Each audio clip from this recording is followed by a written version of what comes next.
there, welcome to another episode of Just Say It. I am Matt Patrick, and I'm joined by Chase Davis, as usual. Welcome, Chase. Hello. Oh, it's good to be with you. Hey, before we get rolling here on this New Year episode, we're not doing New Year, New You. We did talk about that, but a couple of quick announcements we want to make sure you know about if you're part of our church or if you're coming to our church for the first time. A few things going on. We have Dig Group launch coming up on the 11th after church.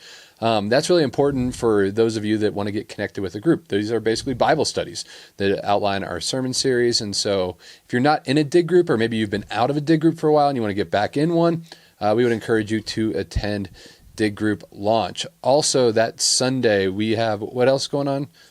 Sunday school is back on. We're back at Sunday school. So that is at 8 a.m. here at the church. And so we would encourage you to be there. It's a great way. If you're not in a group even, or you don't have time for a Dig Group, or you really just love studying the Bible, you're a good Christian, you should be at Sunday school. And then on the 25th, I believe, we have Essentials class going on. So that would be a way for you to become a member at our church if you're not a member. It's also just a great class if you want to learn more about our church. You're welcome to attend that.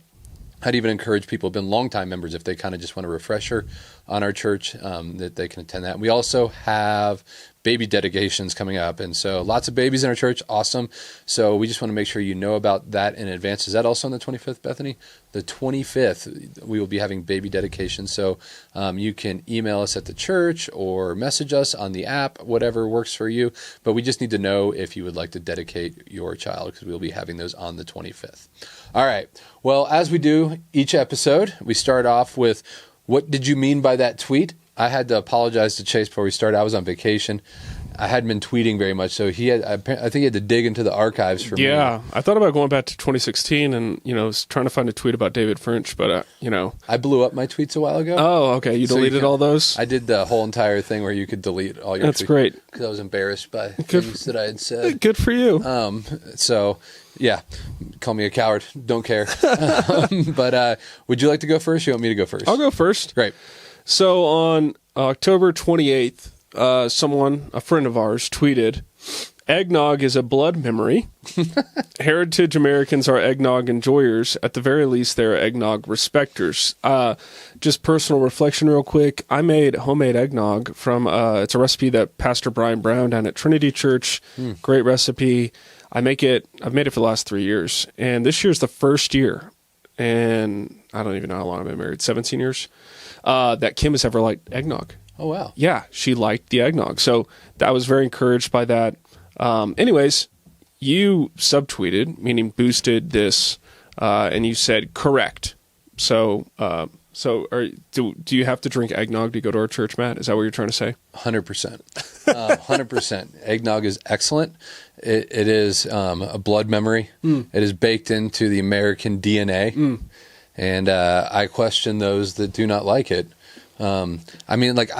Calorie-wise, It's terrible. it's terrible. But there's certain times of the year, throw your diet out the window. Yeah, I added up the recipe last night. I think it was like 1,800 calories for the mason jar that I filled up. Yeah, it's remarkable. 22 grams of protein. Raw eggs. You're slunking eggs. I mean, you're not really getting that 4-to-1 calorie to protein ratio there. You're really not.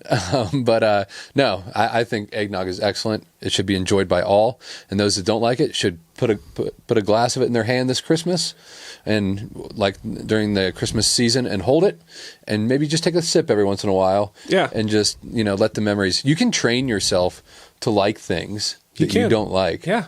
I've done this. You have done this. And I will say, if you're a listener, I know it's after the holidays and you're like, eggnog, smegnog, that was Christmas. It's not Christmas anymore. Look, I'll make you a deal. If you're somebody who hates eggnog and you go to our church, just email me. I'll make you some homemade eggnog. You're going to love it. I'll bring it to you on Sunday. And I promise you're going to be very happy. And I'll be very happy because you're happy. So Let me make you some eggnog so that you can also love eggnog. I feel like remember that Adam Sandler, Chris Farley, Saturday Night Live skit where he's let the boy sleep in your bed. He's like, let me watch let me get your mail. And then it pans over, like, for the love of God, let the boy get the mail. That's a good one. All right, moving on to Chase's tweet. Uh-oh. I saw this one. I laughed out loud. So you tweeted 3 days ago, and you were replying to Nate Bargatze. Oh, gosh. He has a movie coming out. Yes. And his tweet, I'll just read it, says, 1 dad, 3 kids, 0 clue. Right? Yes, That's what it's about. And then there's the trailer. And you commented, can't wait for the movie where mom's hilariously incompetent at basic tasks and everyone just laughs at her stupidly. Yeah, I did tweet this. That's sarcasm, just to be clear. Very thick sarcasm. If you can't pick up on that sarcasm, just don't get on X. What did I mean by this? Yes. What did you mean by this tweet, Chase? So the trope in kind of any cultural thing, whether it's, you remember back in the day, Home Improvement, Tim Allen, Home Improvement, or other Everybody Loves Raymond. These were things that, were around our time. But dads are typically incompetent. Family Guy, dads are portrayed as Homer Simpson. Yeah, doofuses. They don't know much. They don't know much about anything. And women always have to save the day. There are rare exceptions to this, as I found out in my Twitter replies. Apparently, this is not a hard and fast rule. I will say I like Nate's sense of humor. I've laughed many times at his comedic takes. Perhaps the movie won't be another dads are stupid, ha ha ha movie. The good thing about men is we can take it. Yeah. We're just like, we are stupid sometimes. You rarely hear women, exude this kind of self-reflection. I was having a good time reading the comments of the people who are like, I'm more and more convinced that the Reformed community can't take a joke. And I'm I'm like, yes, you are proving this because you couldn't read his sarcasm, you moron. This is why I don't tweet as much, guys. Yeah. So, anyways, well, there's our tweets. Hopefully, you enjoyed our explain your tweet portion. Moving on to our topic today, we thought since it's the new year, when you're watching this, it's not yet actually a recording, but I thought it would be fun. A little more playful than normal, is do bold predictions for 2026 by Pastor Chase and Pastor Matt. And so we're going to kind of riff here, I'm sure, a little bit, but I'll start with you, Chase. As far as when you're looking forward to 2026, any bold predictions that you have that you would like to make? We are not claiming to be prophets. Sure. We're not going there, but we're just saying, assessing the cultural or economic or even personal landscape in which we find ourselves living in. It could be specific to our city or whatever. What bold predictions do you have? I am predicting that my book that is forthcoming will be popular for at least 24 hours. That's maybe bold prediction would be a week. There you go. It will be a bestseller in a particular category on Amazon. #1 bestseller for 24 hours. I will get the picture. I will promote it. And that would be one bold prediction I have for 2026. Amazing. That's what the people were hoping for. Yeah, very bold. I love it. Oh, man. You go now. Okay. I'm going to go more political. Okay, great. Bold prediction, and I guess as I think about it, maybe it's not even that bold. Okay. I think it might be plain, but I don't know. We can kind of riff off it a little bit. I'd love to hear what you think. I texted a friend group we're in today. I got on X this morning, and I said, hey, all the conversation going on about, what was that?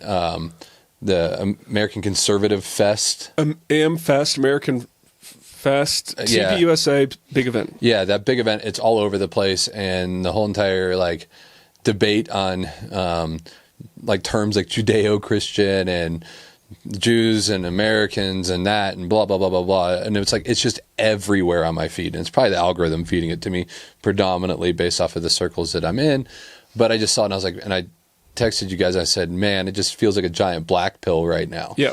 And so my prediction is that I see in the conservative evangelical right, when I say right, I mean actually right, not like middle of the road, not the centrists. I see a fracturing happening, that there's going to be more fighting amongst kind of the people that we would be friends with, and we don't like that. Yep. We hate that. We think, man, guys, just stop. But I don't see that stopping anytime soon. Right. And I think we're going to see a major this is really depressing, actually, as I'm saying it. But Very bold. the midterm elections are going to be the outworking of our fracturing, and the right is going to get smoked. Oh, wow. There. I hope I'm wrong. Ah. But my good side of that is I think that realizing that you have to be shrewd and intelligent in what you're doing to win in politics, that I think it'll be a great lesson for the young conservatives that want to fight over everything right now, to not do that as much, and to realign before the next presidential election. Okay. Yeah, bold. Yeah. Yeah, I guess we're, going off of that, I would, my bold prediction would be Vivek Ramaswamy loses Ohio. I don't see, I don't know if that's bold or. I don't know. I'm from Ohio. I talked to my family there. Yeah. And so in Ohio, you have to understand, like, southern Ohio couldn't be any more different than the middle and the northern part of Ohio. Uh-huh. And the people in the South, they'll vote conservative, even if you put up like the worst conservative candidate you could possibly imagine. Yep. So it'll be interesting to see how that plays out. Yeah, I bet Ted Cruz will enter the presidential race. I bet J.D. Vance continues to ascend in power. I think a lot of the controversial topics that were like, if you had asked me 5 years ago, would you ever talk about this in public? I'd be like, no. I think a lot of those topics will actually be very normal to talk about. We're seeing this right now with the topic of Israel, whereas like a few years ago, it was very normal to assume, all Christians think the same and we all are kind of aligned. Even questioning the term Judeo-Christian recently is an interesting development. Mm-hmm. And so I think there's going to be a bold prediction, like J.D. Vance at TPUSA said you don't have to apologize for being white.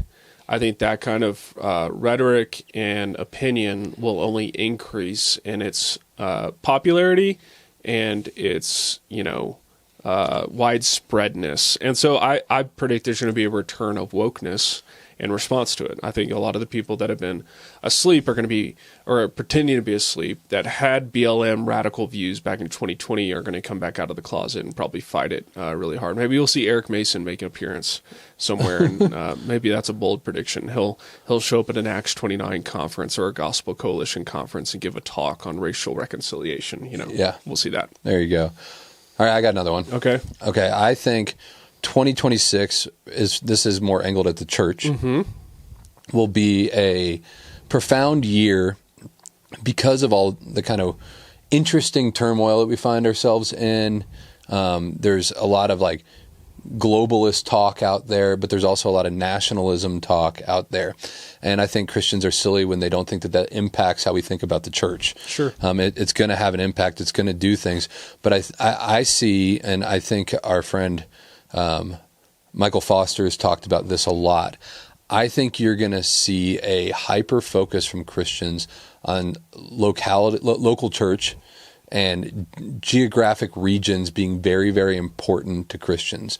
Kind of less of a concern about what's going on in all the places, even globally, but really kind of viewing their home, their traditions, what they love, as a really important thing. And I think it's actually going to really hurt the kind of like mega church movement. And I think small churches are going to see an influx of people, of people who've become discontent with a church experience that is kind of generic in its nature and mission. Not that those churches are bad, like they do a lot of good stuff, but that's kind of the problem. That's the issue. I'm not even saying it's a problem, actually. I think people view it as an issue a lot of times is they're kind of going like, our church kind of does everything.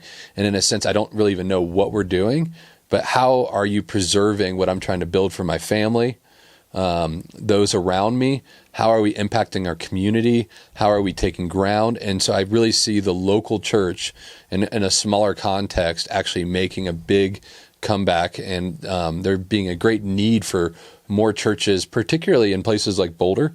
I think a lot of the pastors are kind of giving up on these places. I think you're going to see a need into kind of like liberal areas for really good churches to exist there. And if they're there, they're going to have a huge opportunity to grow and do a lot of really, really good work if they're ready to do it. That's great. Bold prediction, church front would be by the end of 2026, we will have started a new network, and we'll have like 25 founding churches in this network. So that's going to be I have no idea what it would be called, but I can imagine this. Comment. Tell us. What should we name our network? But yeah, there's a huge need right now for a lot of pastors that are disconnected from denominations. I don't see us leaving the Southern Baptist Convention. I see us staying in that. Lots of good brothers in that. But just another network to equip church planting and raise up elders and pastors in different contexts that they can have fellowship with other guys that are aligned politically and culturally and biblically on issues such as men and women, being pro-life in the most serious terms. I mean that being basically patriarchal, complementarian, but very biblical. And so, yeah, I think there's a huge hunger for that right now. So I think there'll be a new network, and we'll probably be part of it. Yeah.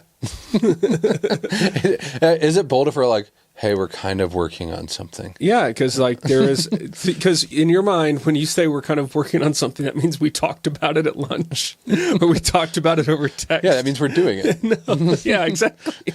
In mine, it's like we talk about a lot of stuff. So that's why we have a lot to do. It's bold in my mind because there's nothing written down. There's nothing. So yeah, it would be bold. All right. Okay, I got one more kind of church related. Then we can. I have a few other ones we can go with. And this is why I think it's bold. I think that the online, particularly attacks of churches like ours, is pretty much done. Oh.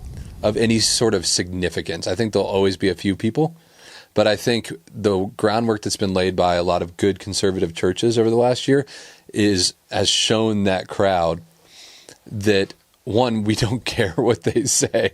It actually emboldens us. And I think you have to realize a lot of these people are actually smart who want to attack the church, and I think they're learning from their mistakes. Sure. And so I don't think there's going to be that big online hatred push, like things that we've experienced at our church on things like Reddit or social media. I think there'll be some people who just sound off, but not like the smart ones who organize things, right? Like the Antifas of the world. Right. But the downside of that is I think that they're going to be more strategic in how they attack the church. Okay. And so the church needs to be very much prepared for what that looks like, whether they come after them legally for things or they're testing them in very real ways. I think weathering this storm has actually shown them that we're not as easy of a target online, that they're going to have to be more creative. And so I think the church needs to be diligent, strong in their convictions, and ready to weather kind of a different kind of storm this year. All right. That's great. I think bold prediction would be, there's this kind of recalibration right now about church and politics. I think the Christian nationalist stock will continue to just rise. I think the kind of normie, evangelical, classical liberalism, conservative perspective is going to continue to decline. We'll probably see more open Christian nationalist candidates in 2026 who are not afraid to use that term. Mm-hmm. And so, a lot of people have said Christian nationalism as an ideology or a political theory is kind of dead, and I think the opposite is true. Is there a child running around the building? I believe so. Oh, okay, cool. That's your bold prediction. Is there a child in this building? All right, so here's a fun one. For me, it is this. It is the Maha movement. Okay. Kennedy is going to have his impact very early in the year, bigger than he's had it in any other area out of the gate. Really? And so what's going to happen is there's been, in the pharmaceutical world, there has been a lot of gatekeeping that's happened, a lot of different things. And the government is actually going to take a lot of the drugs that people are buying through third-party stuff, and they're going to actually approve much of it. They're going to take a lot of warning labels off. Things like testosterone is going to be downgraded to a very accessible drug. peptides are going to be FDA approved. Like I'm calling like 40 of them, which right now there's not many at all. And people are like, why does that matter at all or anything? It's actually a really big deal in a lot of the pharma world and making like medications available to people that right now they have to buy through these sketchy Chinese websites and things like that. And so I think in the next year, the Maha thing is just going to he's going to double down on that. And we are just going to have a whole entire culture of people on peptides and testosterone. And it's going to have a huge impact in our country. Like I 100% think that that's going to happen, and they're going to start training on it. They're going to talk about it. It's going to be, you're going to see if there's a drug called retatrutide that is going to become FDA regulated next year, and it will be on the scale of money as things like when insulin was invented. Oh, wow. That's my prediction in that world. And it's going to be a wild ride to see what it does to our country. Because I know I was reading something of what Kennedy thinks. He thinks that there's drugs like that could literally cure obesity in the United States. Wow. And so I think that's why he's so behind it. That sounds like remember that episode of The Office where Michael Scott wants to find a cure for rabies? Is that what he wants? I think so. It's like that kind of. There's a simple cure for obesity. Just don't eat so much. But yeah, we need to find a cure for obesity. Eradicate obesity. Yep. It's pretty good. I don't have one in the pharma world. Mine would be that a guy like Nick Fuentes, his stock will continue to rise. Whether you like it or not, I personally don't.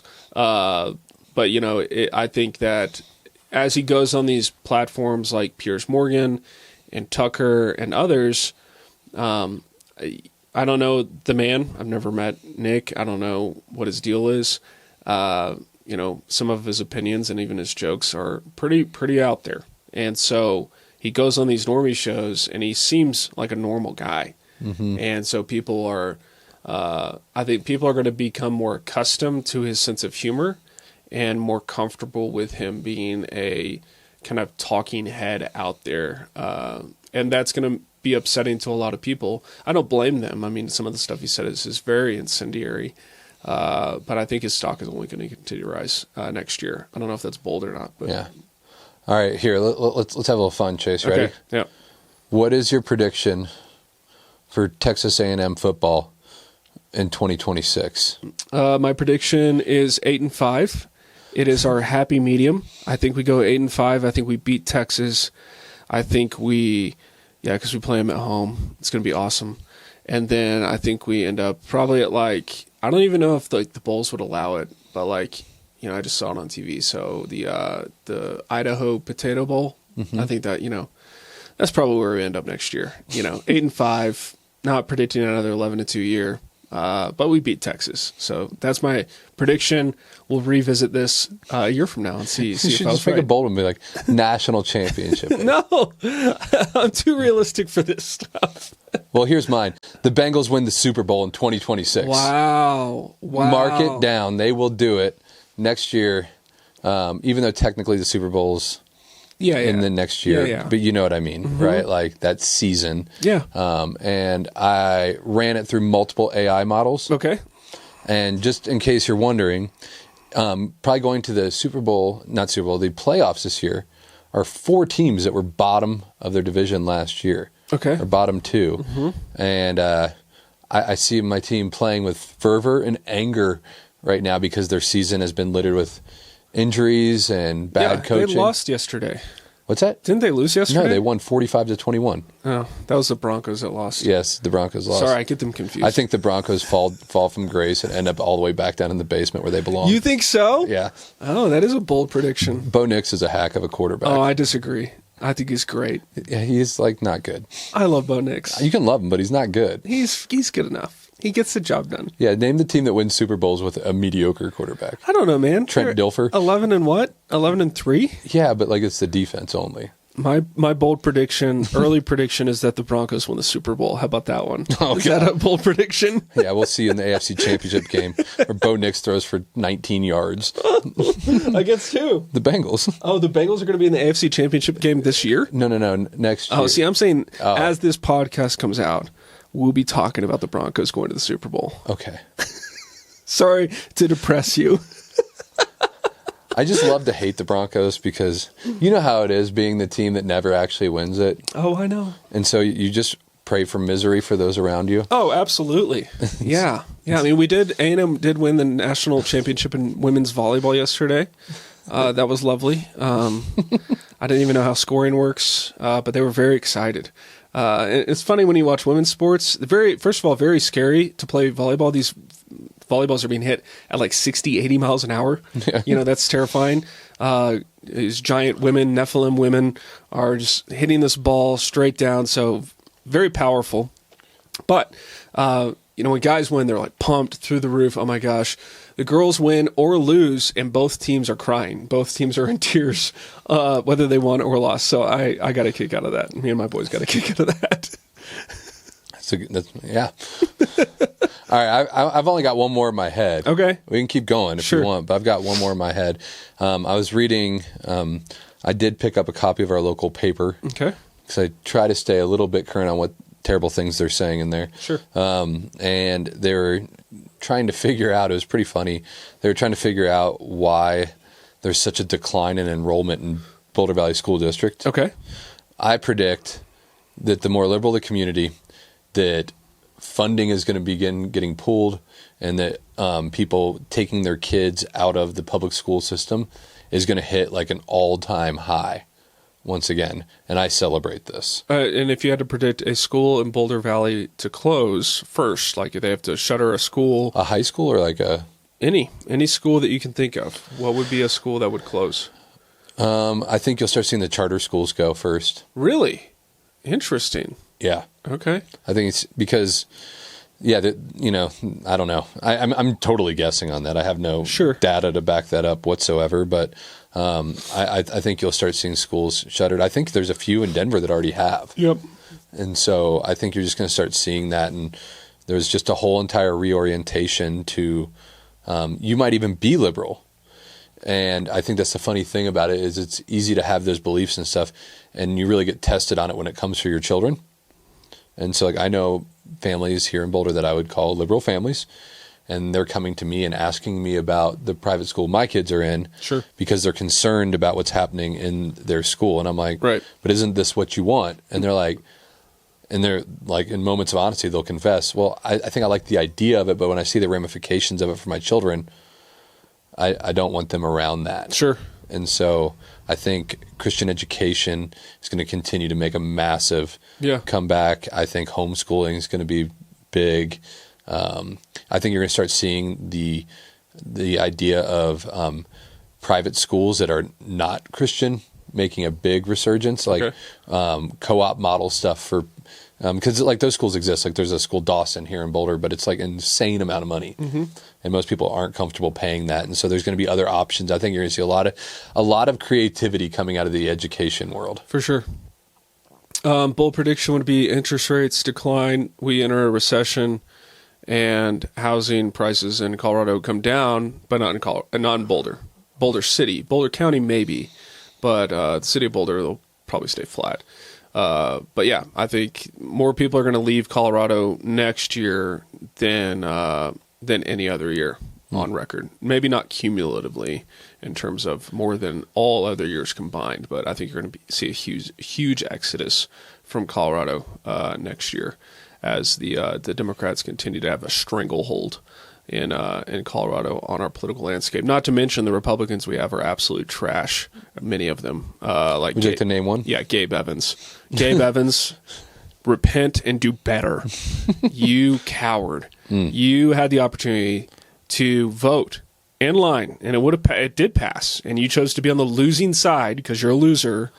You chose to be on the losing side on a bill that would outlaw trans surgeries and trans medication for minors. This is pathetic. Somebody needs to primary that guy. This is our This is a guy in Weld County, one of the most conservative counties in Colorado, representing. I know why he's doing it. I know why you're doing it, Gabe. I know why you're doing it, because you're scared, because you're not going to get reelected. You're trying to pander to the blue hairs in your district. And I'm here to tell you, you're going to lose regardless now. So that's my bold prediction. I don't know if he's up for election next year, but he should be. And my bold prediction is he gets removed. In fact, bold prediction, he just becomes a liberal, because he is already. So there you go.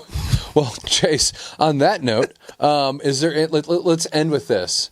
Any sort of, it can be a prediction or it can just be an encouragement. Anything encouraging for the church that you would like to share for 2026? Our church or just the church in general? Doesn't matter. You pick. I think there's going to be a lot of unification. I think there's going to be a great deal of normalization of what we're going to talk about in terms of cultural topics, biblical topics. I think there was like a very hot time when like angels and demons and aliens were in vogue. I think that stuff is probably still going to be a topic of conversation for many people, especially those that are very into it. But I think that Christianity is definitely making a comeback.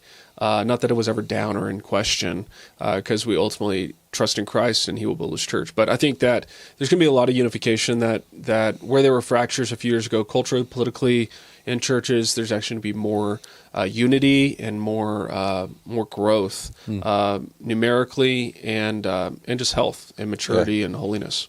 My encouragement would be the youth, Gen Z and younger, loving the church, interest in Jesus, asking lots of questions, throwing out kind of the idea of individuality and that I can do stuff alone and all that kind of stuff. I'm seeing them jettison that. There's a lot of hope that I see when I look at the younger generations, even down to like there's silly things in there that I think a lot of people will be like, why is that a big deal? I think it's a big deal. I'm watching my son and his friends. My son's 13.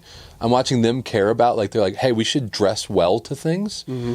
And even thinking in that line is I think, a really good sign that they're like, no, we don't want to be slobs. We want to do good things. And they're thinking about things very differently than my generation did at their age. And so I'm greatly encouraged by the youth that are coming up. And I think a lot of them are becoming, particularly the men, I think the ladies will follow. I really hope that the men are naturally becoming more conservative in their kind of social views. And I think when that happens, they also see why conservatism without faith in Christ is shallow. And so a lot of them are asking really good questions and going like, man, if we really want to build a great society, we need Christ. Yeah, amen. And I'm excited about that. That's great. You want to take us out? Yeah, thanks for tuning in today. I hope this episode blessed you. Leave a comment if you disagree with our bold predictions. What are your bold predictions for this year? Subscribe anywhere you listen. Share the episode with a friend, and hope to see you at church Sunday.